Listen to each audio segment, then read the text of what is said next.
வணக்கம். Electrical accident ஏற்படும் போது எடுக்க வேண்டிய தடுப்பு நடவடிக்கைகள் குறித்த இந்த அமர்வுக்கு உங்களை வரவேற்கிறேன். இந்த அமர்வின் நோக்கங்களை இப்பொழுது பார்க்கலாம். இந்த அமர்வின் இறுதியில் நீங்கள் பின்வருவனவற்றை அறிந்து கொள்வீர்கள். எலக்ட்ரிக் ஷாக் வரையறுக்கலாம். எலக்ட்ரிக் ஷாக்கின் விளைவுகளை வரையறுக்கலாம். எலக்ட்ரிக் ஷாக் ஏற்பட்டவருக்கு செய்ய வேண்டிய செயல்களை வரையறுக்கலாம். மின் சாதனங்களை சுற்றி செய்ய வேண்டிய சேஃப்டி நடவடிக்கைகளை வரையறுக்கலாம். மின்சாரம் இருக்கும் வயரிலிருந்து நபரை விடுவித்தல். முதலில் எலக்ட்ரிக் ஷாக் என்றால் என்ன என்பதை புரிந்து கொள்வோம். ஒரு நபர் மின்சாரம் சென்று கொண்டிருக்கும் வயரை பாதுகாப்பின்றி தொட்டால் அப்போது அவர் உடம்பின் ஊடாக மின்சாரம் பாய்கிறது. எலக்ட்ரிக் ஷாக் மனித உடலின் சில பாகங்களுக்கும் சில சமயங்களில் மனித உயிருக்கும் கூட ஆபத்தாக மாறக்கூடும். எலக்ட்ரிக் ஷாக்கின் சிவியாரிட்டி கீழ்கண்டவற்றை பொறுத்தது. உடல் வழியாக செல்லும் மின்னோட்டத்தின் நிலை, உடலில் மின்னோட்டம் எவ்வளவு நேரம் செல்கிறது. எனவே அதிக மின்னோட்டம் அல்லது அதிக நேரம் மின் அதிர்ச்சி ஏற்படுவது உயிரிழப்புக்கு வழிவகுக்கும். மேலும் ஷாக்கின் சிவியாரிட்டி பாதிக்கும் பிற காரணிகள். ஷாக் பெறும் நபரின் வயது, சுற்றியுள்ள வானிலை, தரையின் நிலை ஈரமான அல்லது உலர்ந்த, மின்னழுத்தம் மற்றும் மின்னோட்டத்தின் நிலை, வெவ்வேறு உபகரணங்களின் இன்சுலேட்டிங் ப்ராப்பர்ட்டி.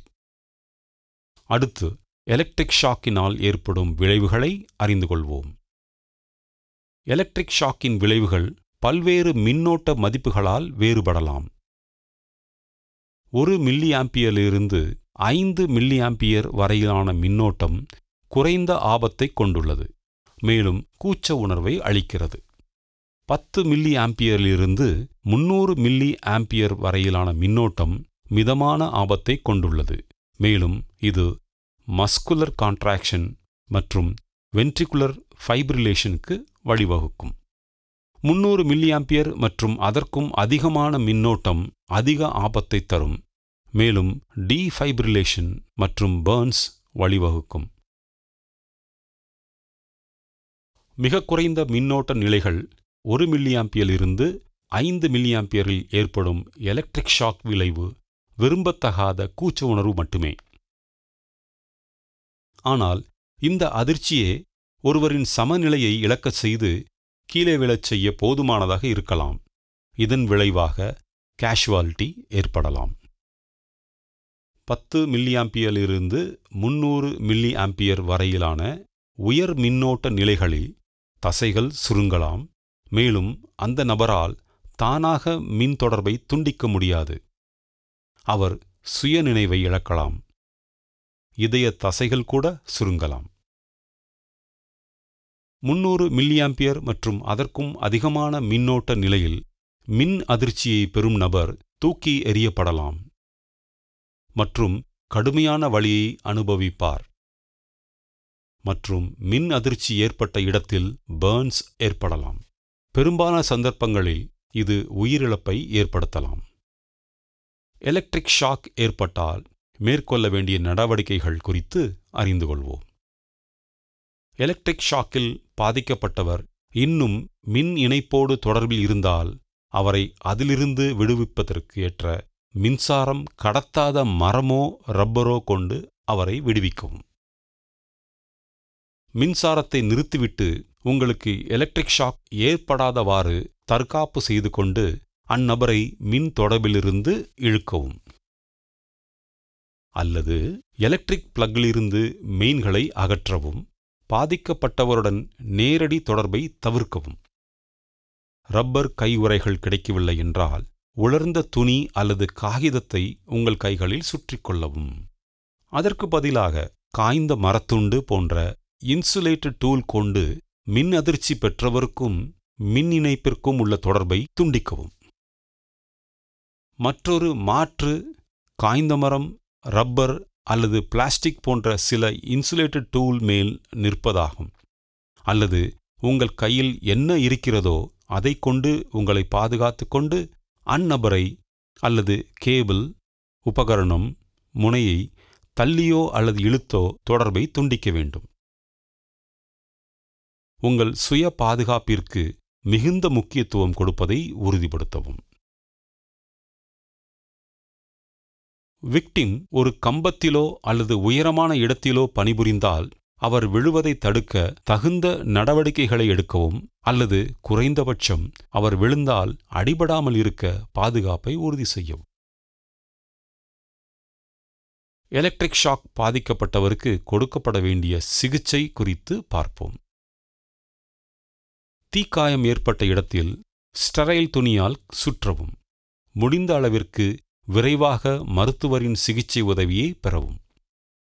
எலக்ட்ரிக் ஷாக்கில் பாதிக்கப்பட்டவர் சுய நினைவின்றி இருந்தால் உடனடியாக அவர்களுக்கு ஃபர்ஸ்ட் எய்ட் அளிக்க தயாராகுங்கள். ஃபர்ஸ்ட் எய்ட் செய்வதில் நன்கு பயிற்சி பெற்ற மீட்பாளர்கள் இருப்பதை உறுதி செய்யவும். பிறகு உடனே அவரை மருத்துவ சிகிச்சைக்கு அனுப்பவும். அடுத்து எலக்ட்ரிக்கல் எக்யூப்மெண்ட் தொடர்பான சேஃப்டி மெஷர்களை பார்ப்போம். தகுதியுள்ள பயிற்சி பெற்ற நபர்கள் மட்டுமே எலக்ட்ரிக்கல் வேலையை செய்ய வேண்டும். லைவ் சர்க்யூட்ஸ்களில் வேலை செய்யாதீர். தவிர்க்க முடியாத சூழலில் ரப்பர் கையுறைகள், ரப்பர் மேட்கள் போன்றவற்றை பயன்படுத்தவும்.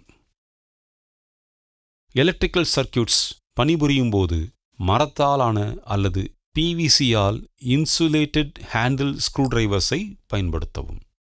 பேர் கண்டக்டர்ஸை தொடாதீர்கள். வேலை செய்யும்போது ஸ்விட்ச் பேனல்ஸ், கண்ட்ரோல் கியர்ஸ் போன்றவற்றை இயக்கும்போது ரப்பர் மேட்களில் நிற்கவும். லைவ் சப்ளையிலிருந்து ஒரு நபரை விடுவிப்பதற்கான நடைமுறைகளை பார்ப்போம். எலக்ட்ரிக் ஷாக்கால் பாதிக்கப்பட்ட நபரை கவனிக்கவும். நிலைமையை விரைவாக விளக்குங்கள். சப்ளையை துண்டித்து அல்லது இன்சுலேட்டிங் பொருட்களில் ஒன்றை பயன்படுத்துவதன் மூலம் விக்டிமை மின் இணைப்புள்ள உபகரணங்களிலிருந்து பாதுகாப்பாக அகற்றவும். விக்டிமை பாதுகாப்பான இடத்திற்கு கொண்டு செல்லவும். விக்டிமுக்கு இயல்பான சுவாசம் உள்ளதா என்றும் சுயநினைவு இருக்கிறதா எனவும் சரிபார்க்கவும். நிலைமையின் அடிப்படையில் பயிற்சி பெற்ற மீட்பரால் ஃபர்ஸ்ட் எய்ட் அளித்து விக்டிமை உடனடியாக மருத்துவ சிகிச்சைக்கு அனுப்பவும். விக்டிமை கையாளும்போது எடுக்க வேண்டிய முன்னெச்சரிக்கைகள் ஏற்கனவே விவாதிக்கப்பட்டுள்ளன. இந்த அமர்வில் நாம் கற்றுக்கொண்டது: எலக்ட்ரிக் ஷாக் வரையறுக்க, எலக்ட்ரிக் ஷாக்கின் விளைவுகளை வரையறுக்க, எலக்ட்ரிக் ஷாக்கால் பாதிக்கப்பட்டவருக்கு சிகிச்சை அளிப்பதற்கு எடுக்கப்பட வேண்டிய செயல்களை வரையறுக்க, மின் சாதனங்கள் சுற்றியுள்ள சேஃப்டி நடவடிக்கைகளை வரையறுக்க, லைவ் எலக்ட்ரிக் வயரிலிருந்து அந்நபரை விடுவிக்கவும். எலக்ட்ரிக்கல் ஆக்சிடென்ட் தடுப்பு நடவடிக்கை மற்றும் இது போன்ற விபத்துகளில் எடுக்க வேண்டிய நடவடிக்கைகள் குறித்தவை இவைதான். அனைத்து கருத்துகளையும் நீங்கள் புரிந்து கொண்டீர்கள் என நம்புகிறேன். அடுத்த அமர்வில் சந்திக்கலாம்.